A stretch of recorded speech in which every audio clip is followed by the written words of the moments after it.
La Superbe, c'est la berline haut de gamme de Skoda. Pour la situer, elle mesure 4,84 m de long, c'est-à-dire à 3 cm près la longueur d'une Mercedes classe E. Il s'agit de la deuxième génération, apparue en 2008 et qui est disponible avec 6 motorisations dont 3 diesel. Nous essayons ici le plus puissant des TDI, le 170 chevaux dans la finition haut de gamme PRA-A. Mais nous parlerons technique plus tard.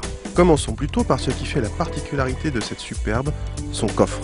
Ce n'est pas sa taille, certes impressionnante, qui le rend si particulier, mais son ouverture, ou plutôt son double système d'ouverture.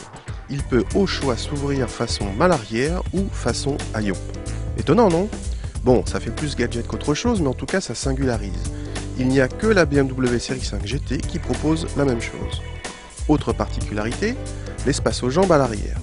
C'est simple, il est gigantesque. En fait, il y a plus de place pour les jambes que dans une Mercedes classe S. Une vraie limousine.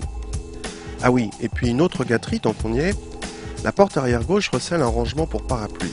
Top, non? Cette fois, la seule autre voiture à proposer un tel gadget est une certaine Rolls Phantom.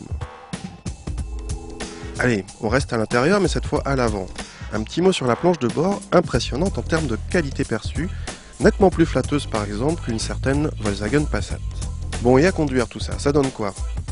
Le TDI 170 à rampe commune est plus discret que le TDI 140, mais déçoit un peu en performance.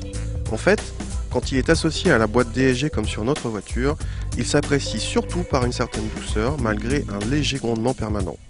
De toute façon, il ne fallait pas s'attendre à quelque chose de particulièrement dynamique vu le poids et le gabarit de la voiture.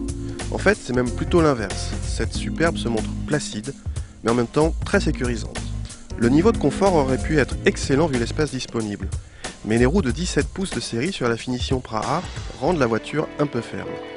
Préférez une finition inférieure avec des roues de 16 pouces pour un meilleur compromis, quitte à rajouter quelques options.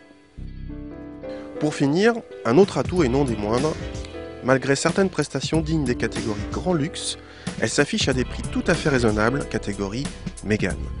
Notre version coûte certes 35 550 € avec la boîte DSG, mais vous pouvez avoir une Superbe déjà très bien équipée pour 21 900 €.